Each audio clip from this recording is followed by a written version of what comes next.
Hello, I'm Jashikins, and welcome back to my Best of 2016 little series, the little vlog series. And tonight, today, or whatever time it is, wherever you are, we're covering number 2, and my pick for number 2 is Deadpool. It's a great film. Not just because of what's on screen, but how dedicated the people were to actually getting this movie out. And really the whole history behind it and how it got made makes it an even more amazing film. Ryan Reynolds, thank you so much for working so hard and for so goddamn long to finally get this film on screen. Now, I had been familiar with the character of Deadpool. Hi, Ryan Reynolds, if you're actually watching this shit. I knew about the character of Deadpool, and, I've been on the internet, social media, I listened to actual comic book nerds, so I knew sort of about the character. And I knew that whatever the fuck they did with the character in X-Men Wolverine's Origins, that was not good at all. And once I found out about the character and how witty he was, at the end having his mouth sewn up, I was like, that gets me fucking pissed off. I have to stop myself now, or I am going on a goddamn rant, because no, fuck no. And so I'm glad that Ryan Reynolds got an actual good portrayal of Deadpool onto the silver screens. And it's worth the wait of, getting it out, because this final product was just more than awesome. And like Sausage Party, if you don't like a certain sort of humor, you will not have a good time with this film. But if you do have the type of humor needed, this is more than enjoyable.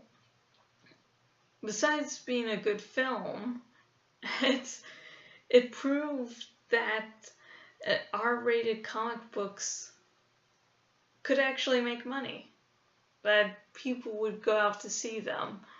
So hopefully, studios will feel less restraint on giving and allow movies like Deadpool to shine, because,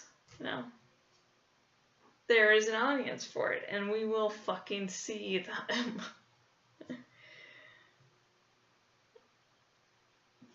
The character of Deadpool himself is a sarcastic asshole that, says, I am not a superhero. I am not a superhero. He does some quote-unquote good things. Like, near the beginning of the film, he, helps scare the crap out of this one stalker of this one girl. And, he can do good, but for the most part, Deadpool. He's going after this guy called Francis.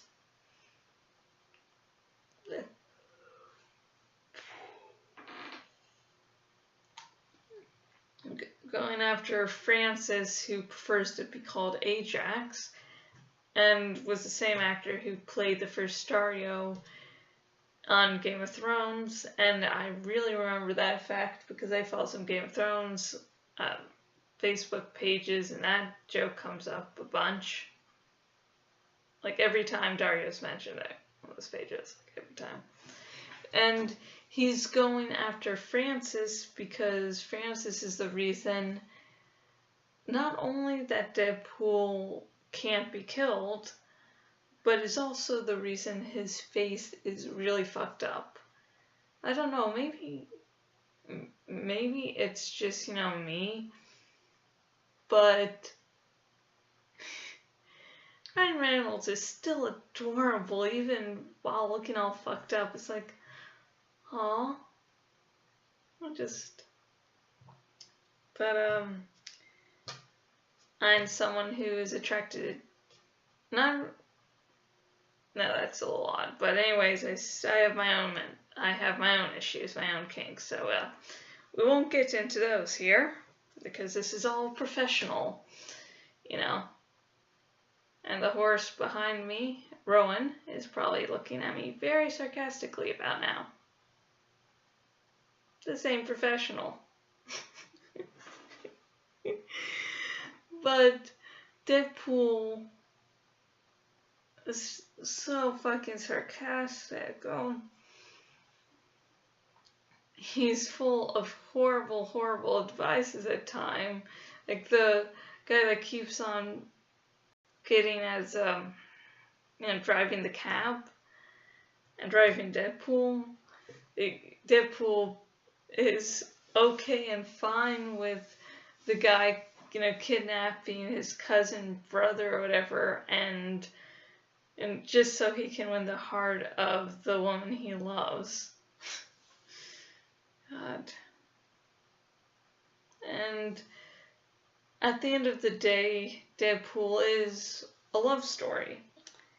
It's one full of crude humor, violence, titties, because, there was a titty count, and so that had to be fulfilled.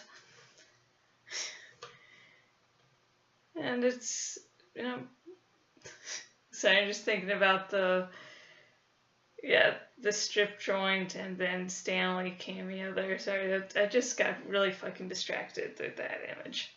But anyways, so the whole story around the Deadpool movie is he's trying to get back with his girl. And yeah, it's sweet, romantic, but don't go into it if you're, girly girl, dresses and shit and putting on makeup all the time, and you sort of screech at the sight of blood. You blush when you hear the word dick. Yeah, there's crude humor there. It's not for everyone. It's romantic, but you also have to be fine with the other parts too. Now, other interesting thing about the movie, I should say, is it is told out of order. And it actually works because it allows you to start in the action. In medias res or something, I think might be the term. Sorry, my attempt to sound smart probably made me sound really fucking stupid. But it starts in the middle of the action, and only later do you get the story behind it. And, it's interspersed with the present and flashbacks. And I found that good, so you knew what was going on, but you got to see the action at the times you wanted. And Deadpool is awesome. So yeah, it was interesting how the chronology of the film was. You knew what was going on at every moment. It's not like you were in confusion of what was happening when.